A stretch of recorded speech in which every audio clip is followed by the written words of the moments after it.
पहले इसको मिटा देते हैं, फिर हम इससे आगे बढ़ते हैं। तो ये हमारा प्रोबेबिलिटी निकालने का तरीका है। प्रोबेबिलिटी निकालने का सबसे सिंपल तरीका यही है। अब हम इसे थोड़ा सा और आगे बढ़े तो देखेंगे सिंपल मेथड क्या होगा। अभी मैं जैसे बता रहा था कि पीछे से इससे भी सिंपल मेथड है, पूरे को फैक्टर ना करके पिछले वाले फैक्टर को ही मल्टीप्लाई करके हम निकाल सकें। तो simple approach for the calculation, simple approach for calculation.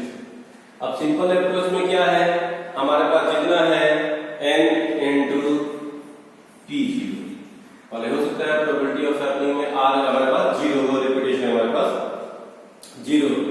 तो उस केस में हम क्या करेंगे, n into e to the power minus m, n into e to the power minus m। अब p की वैल्यू 1 हो जाए, n into e to the power sorry p1, तो इसको हम फिर n into e to the power minus m जो किए हुए हैं, ये n को हम कैपिटल दिखाते हैं क्योंकि उस साइड भी कैपिटल दिखाए हुए हैं। तो n इंटू अब हमारे पास क्या हो जाएगा p0 पिछला वाला, ठीक है, n इंटू p0, पिछले की जो यहाँ की वैल्यू आई है वो हम यहाँ पे उसकी जो वैल्यू आई है उसकी वैल्यू यहाँ पे लिखेंगे, n into p0 into m divided by 1, ठीक है। अब n इंटू p2 करने चलेंगे तो ये हमारे पास p1 की जो वैल्यू आई है वो लिखें, n p1 into m divided by 2।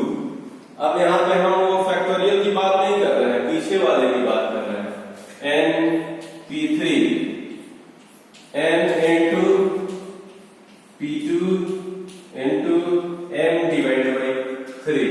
Simply हम इस तरीके से करते हुए आगे बढ़ सकते हैं। ये अगर r की बात करेंगे तो पीछे वाला देते चलेंगे, जितना एक्सपेंशन देना होगा 1 2 3 4 हम इसी तरीके से एक्सपेंशन देते जाएंगे। अब इस एक्सपेंशन को हम इसी तरीके से यूज कर लेते हैं एक और सवाल सॉल्व करेंगे, तब शायद आपको समझ में आएगा कि ये किस तरीके से किया गया है, ठीक है। तो एक टिपिकल एक टाइपिस्ट है, वो कमिट कर रहा है कि कितने उससे गड़बड़ियां हो रही हैं और उसकी बेसिस पे हम कैलकुलेशन करेंगे, तब शायद हम लोगों को ये चीज अच्छी तरह से समझ में आएगी कि p1 क्या होता है, p2 क्या होता है और किस तरीके से उसकी वैल्यू निकाली जाती है। और टाइपिस्ट कमिट्स क्वेश्चन है, और टाइपिस्ट कमिट्स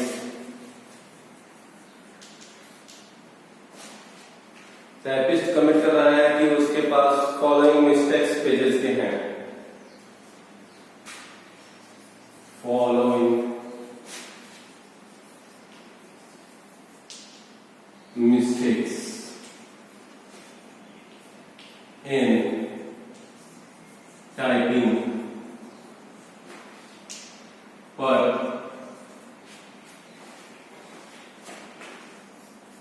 100 पेजेस, प्रति 100 पन्ने में वो कमेंट कर रहा है कि इस तरह की परेशानी हो रही है और कहता है कि fit Poisson distribution, fit Poisson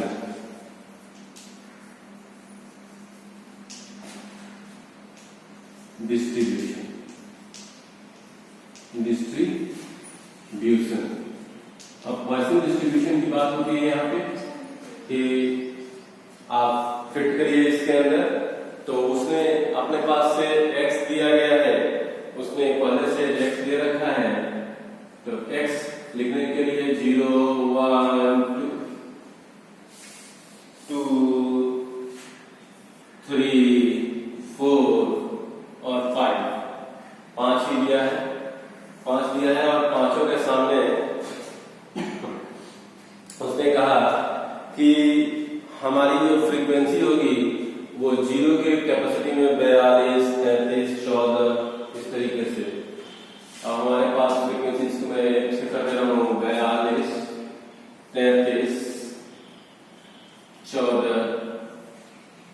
4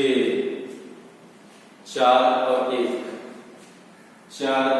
है, उसने ये फ्रीक्वेंसी दिया हुआ है। तो आपको सबसे पहले क्या करना होगा, इसमें हमारे पास पैरामीटर पॉइसन डिस्ट्रीब्यूशन में m होता है, m निकालना जरूरी है। m निकालने का मतलब है कि आपको x बार निकालना है, और x बार निकालने के लिए आपको समेशन fx की जरूरत पड़ेगी। यानी सबसे पहले हम fx कर लेते हैं, तो ये हमारे पास 0 हो जाएगा, ये 33 हो जाएगा, ये हमारे पास 28 हो जाएगा, ये हमारे पास 18 हो जाएगा, ये 16 हो जाएगा, और यहाँ पे 5 हो जाएगा। तो fx का समेशन जब इन सबको जोड़ेंगे तो समेशन fx हमारे पास कितना हो जाएगा, समेशन fx हमारे पास 100 हो जाएगा। अगर इसका जोड़ देखने चले तो ये हमारे पास 100 हो जाएगा, 18,100। ठीक है, तो अब हमारे पास फ्रीक्वेंसी कितनी हो गई, फ्रीक्वेंसी भी हमारे पास दी गई है, उसने कन्वर्ट किया है कि 100 ऐसी है, तो हमारे पास n भी 100 हो गया। तो हमारा फॉर्मूला होता है summation fx divide by n। हमारे पास इस तरीके से बात करें तो 100/100 बराबर 1, n की वैल्यू 1 होगी। जब n की वैल्यू अगर हमारे पास m x बार, ठीक है, अगर n की वैल्यू आ गई तो अब हम लोग इसको e⁻m पे रख सकते हैं, और m की वैल्यू निकलने के बाद हम चाहें तो इसको फिर से अब आगे बढ़ाते चले। हमारे पास अब px के लिए जो फॉर्मूला था, हमारे पास x तो ही गया, चलिए हम x को ही आगे बढ़ाते हैं। x को हम यहाँ पे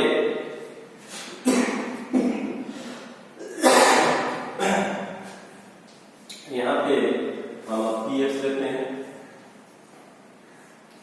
px मतलब probability of happening of x। तो p0 को हम कितना लिख सकते हैं, e⁻m होता है, p0 इसको लिख सकते हैं, ये हमारा p0 के बराबर हो गया। तो e⁻m होता है, तो -n की वैल्यू अगर 1 है तो इसको लिख सकते हैं e⁻−1। इसी तरीके से हम p1 की वैल्यू करने चले तो p1 की वैल्यू अभी मैंने आपको कुछ देर पहले दिखाया था कि प्रीवियस वन यानी p0 into m divided by 1 factorial, ऐसा करके दिखाया था, 1 फैक्टोरियल 1। तो इसी तरीके से हम करते चले, p2 में वैल्यू करते हैं p1 into m divided by 2, फिर p3 के लिए करते चले p2 into n divided by 3, p4 की वैल्यू फाइंड आउट करने जा रहे हैं तो हो जाएगा p3 into m divided by 4। इसी तरीके से p5 की वैल्यू द लास्ट वन की निकालना चाहे तो p4 into m divided by 5। पूरी वैल्यू मैंने यहाँ पे रख ली।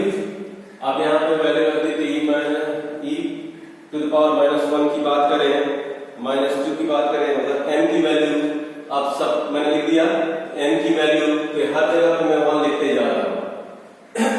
यानी पहला वाले का 1/1 कर लूं, दूसरे वाले का 1/2 लिख सकता हूँ, तीसरे वाले का 1/3 लिख सकता हूँ, चौथे वाले का 1/4 लिख सकता हूँ, पांचवें वाले का 1/5 लिख सकता हूँ। मतलब m की वैल्यू मैंने 1 कर दी, इसलिए मैंने जानबूझ के उसको चेंज किया था कि सबकी वैल्यू 1 के बराबर है। अब e⁻1 की वैल्यू हम लोगों को मालूम है कि 3, 6, और इस सवाल में भी दिया गया है। इस सवाल में एक यहाँ पे e⁻ पहले से दिया गया है -1 3, 6, 7, 9। इसमें वैल्यू लिखा हुआ है 0.3679। तो अब हम इसी सवाल में वैल्यू, पहले सब सवाल में वैल्यू दिया होता है, नहीं दिया होता है तो हमको टेबल में देखना होता है, और टेबल में भी यही वैल्यू आएगी 1 की। तो 36 पहले वाले की वैल्यू कितनी होगी, 3.3679। 0.3679 और दूसरे वाले की वैल्यू हो जाएगी, इसकी भी वैल्यू जाएगी 0.3679 इंटू 1 करेंगे तो इतनी वैल्यू आएगी। अगर हम 0.3679 इंटू 1/2 इसको लिख सकते हैं, 0.3679 इंटू 1/3 लिख सकते हैं, 0.3679 इंटू 1/4 लिख सकते हैं और इसी के साथ 0.3679 इंटू 1/5 लिख सकते हैं। तो इस तरीके से अगर लिखेंगे तो इनकी प्रोडक्ट वैल्यू आ जाएगी, पहला दूसरा तो आ ही गया, तीसरा 36 यानी हो जाएगा 0.1839। अगर 3 से करने चले 1/3 का तो इसकी वैल्यू आ जाएगी 0.0613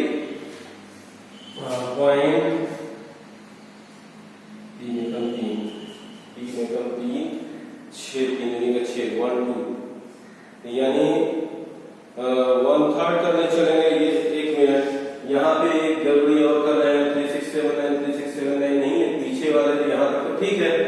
अब पीछे वाला जो है वो यहाँ पे P2 हो जाएगा 1839 को जब हम करने चलेंगे 16 से तो 0.0613 हो जाएगा।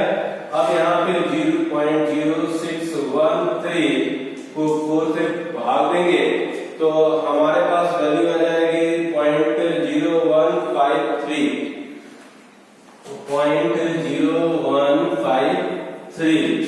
और यहाँ पे 0.0153 रखेंगे और उसको 5 से डिवाइड करेंगे तो हमारे पास वैल्यू आ जाएगी 0.0030। अब ये तो हुआ 1 मिस्टेक का।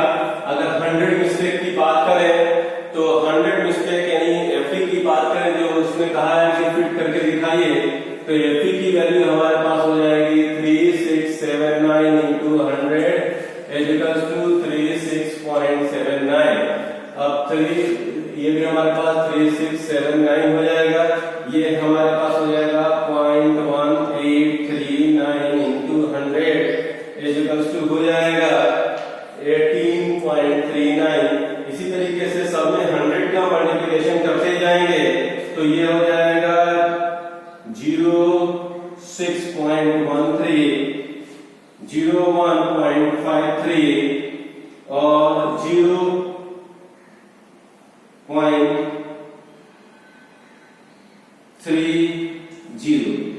तो हम इसको एक तरीके से ऐसा लिख रहे हैं, इसको लिख रहे हैं 37, इसको लिख रहे हैं 37 और इसको लिख रहे हैं 18। जो 0.5 से नीचे है उसको 0.5 से ऊपर है उसको 1 के बराबर लेके चल रहे हैं। 6 2 और फिर यहाँ पे 0 कर दिया, 6 2 8 26 ठीक। तो इस तरीके से हम पॉइजन डिस्ट्रीब्यूशन को फिट कर सकते हैं।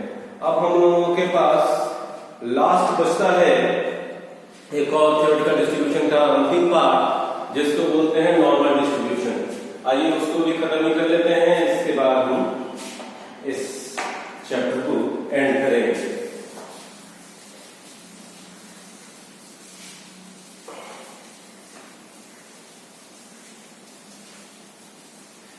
अब देखिए इसमें क्या था, पहले पॉइजन में था कि पी क्यू की पॉसिबिलिटी दिख रही उसमें बाइनोमियल में। पॉइजन में क्या था कि पी स्मॉल हो जा रहा था और दोनों डेसिमल सीरीज की बात कर रहे थे। अब हम बात करेंगे नॉर्मल डिस्ट्रीब्यूशन की।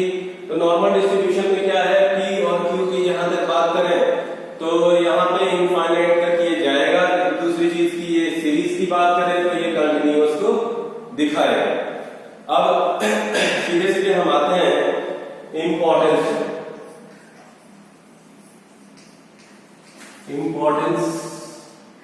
Of normal distribution. Normal distribution के इंपॉर्टेंस सबसे पहला है यूनिवर्सलिटी, मतलब सब जगह यूनिवर्सली, यूनिवर्सलिटी मतलब सब जगह यह लागू होगा। ऐसी बहुत सारी संभावनाएं हैं जहां पॉइजन लागू नहीं हो सकता, बाइनोमियल लागू नहीं हो सकता, और लागू हो सकता है दोनों केसेस में। ये कुछ जगहों को ही छोड़ के, सम केसेस को ही छोड़ करके नॉर्मल डिस्ट्रीब्यूशन लागू होता है। नॉर्मल डिस्ट्रीब्यूशन को मैंने कहा कि जहां भी कंटिन्यूअस सीरीज दिखेगी वहां सॉरी और ये क्या करेगा, दूसरा स्टडी करने में सहायक होगा नेचुरल फिनोमेना का।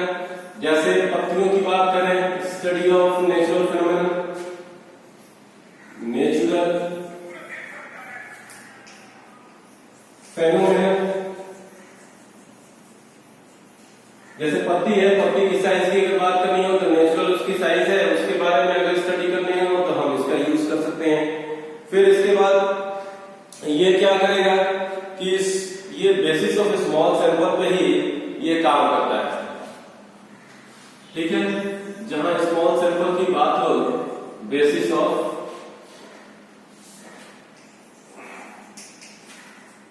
स्मॉल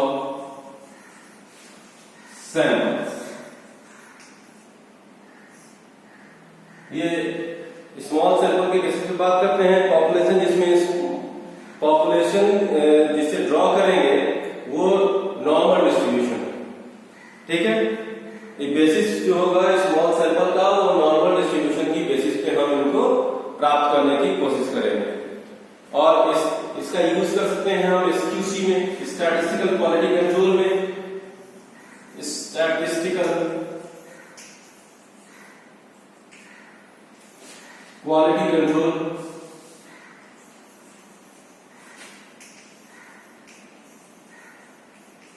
में भी इसका हम यूज कर सकते हैं। और इसके अलावा इसके थ्रू हम डिटरमाइन कर सकते हैं लिमिटेशन क्या है, हेल्प करता है इन डिटर्मिनेशन ऑफ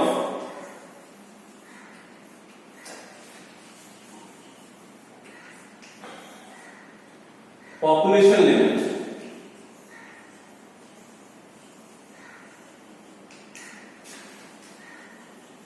हमारे पास दो चीज होता है, पॉपुलेशन होता है, सैंपल होता है।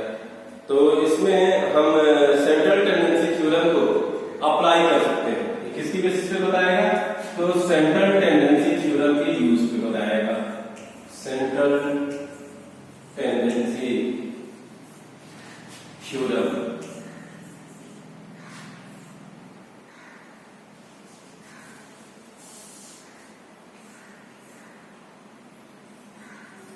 को इसमें अप्लाई कर सकते हैं, जिसमें ±3 स्टैंडर्ड डिविएशन से हम पॉपुलेशन को क्लियर कर सकते हैं। तो सैंपल की साइज को इसका रेंज क्या होगा, ±3, इसका रेंज हो सकता है ±3 स्टैंडर्ड डिविएशन, ठीक है। इसका रेंज होगा ±3 स्टैंडर्ड डिविएशन। इसके में अब हम क्या कर सकते हैं कि जैसे उसमें NP के थ्रू पूरे पॉपुलेशन को मालूम कर सकते थे, उसी तरीके से नॉर्मल डिस्ट्रीब्यूशन को भी मालूम करेंगे। ये वहीं पे एप्लीकेबल होता है नॉर्मल डिस्ट्रीब्यूशन, जहां पे अब हम पहले नॉर्मल डिस्ट्रीब्यूशन के बारे में थोड़ी सी बात कर लें कि नॉर्मल डिस्ट्रीब्यूशन को हम क्या करते हैं कि नॉर्मल डिस्ट्रीब्यूशन को गॉसन डिस्ट्रीब्यूशन के नाम से भी जानते हैं, क्योंकि गॉसन ने इनको अप्लाई कराया था बाद में। गॉसन नहीं, इसको और भी अच्छी तरीके से डेवलप किया, तो इसको गॉसन्स लॉ भी बोलते हैं, गॉसन फ्रीक्वेंसी डिस्ट्रीब्यूशन भी बोलते हैं, और नॉर्मल डिस्ट्रीब्यूशन भी बोलते हैं, ठीक है। अब इसका एजम्पशन यही है कि ये इंडिपेंडेंट के होते हैं। इनके एजम्पशन क्या है, मान्यताएं क्या है कि जो भी इनके सवाल होंगे या ये बेस्ड होंगे, वो बेस्ड होंगे इंडिपेंडेंट कॉज पे। पहला होगा इंडिपेंडेंट कॉज पे,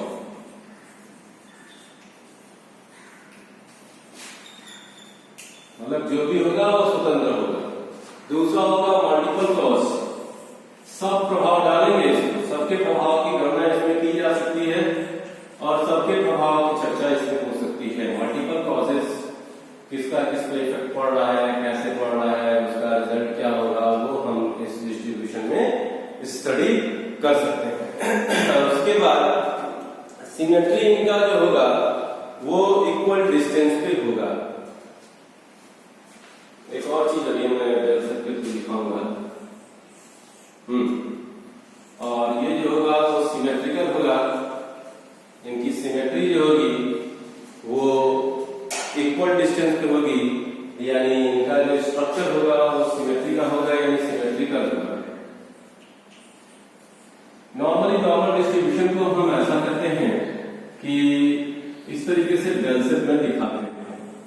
इसमें एक कैरेक्टरिस्टिक है कि देखिए छूने की सतह की कोशिश करती है लेकिन छूती नहीं है, और बीच वाले भाग को हम एक्स बार बोलते हैं, और एक्स बार इनका पॉजिटिव और नेगेटिव दोनों साइड में डिस्ट्रीब्यूट इस तरीके से करता है कि कर्व हमारा सिमेट्रिकल हो जाए, डिस्टेंस हमारे इक्वल हो दोनों साइड में, किससे, एक्स बार से, इस साइड भी हो और उस साइड भी हो। अगर इसको फोल्ड करें तो एक दूसरे के बीचों बीच एक्स बार होता है, वो हाईएस्ट लेंथ हाईएस्ट मैग्नीट्यूड होने के कारण उसके ऊपर अगर एक दूसरे को फोल्ड करें तो बात हमारी बराबर पे आती है। और इसी कारण से इसको हम बोलते हैं कि इसकी कैरेक्टरिस्टिक जो है वो बेल शेप है। आइए कैरेक्टरिस्टिक की बात करते हैं, कैरेक्टरिस्टिक को भी देख लेते हैं। पहला कैरेक्टरिस्टिक तो मैंने आपको बता दिया कि ये जो भी होगा वो घंटाकार होगा, घंटा की तरह होगा। कैरेक्टरिस्टिक्स पहला हो गया कि ये बेल शेप हो गया, इसका शेप हो गया कि ये बेल शेप हो गया। बेल शेप मतलब घंटा के आकार का हो गया। घंटा के आकार का क्यों हो गया? क्योंकि दोनों साइड इसका फैलाव है, पॉजिटिव और नेगेटिव में इक्वल है, ठीक है। और इसमें अगर बात करें तो सेंट्रल वैल्यूज इक्वल होती है। इक्वल की बात की तो हमारा इक्वल सेंट्रल वैल्यूज होंगी। इक्वल सेंट्रल वैल्यूज कहने का मतलब कि एक्स बार जो होगा वो जेड के बराबर होगा, बराबर एम के होगा। मतलब मीन जो होगा वो मोड और मीडियन के बराबर होगा। तीनों एक ही स्टेटस पे होंगे, इक्वली होंगे, ठीक है। और इसमें मॉडल वैल्यू एक ही होगी, यानी जेड एक ही होगा, यूनी मॉडल वैल्यू। इसमें इसका कैरेक्टरिस्टिक ये है कि इसमें केवल एक ही मोड पाया जाए, मोड एक ही होगा, दूसरा कोई नहीं होगा। और इनका अगर इनकी बात करें डिस्टेंस की तो क्वार्टाइल से डिस्टेंस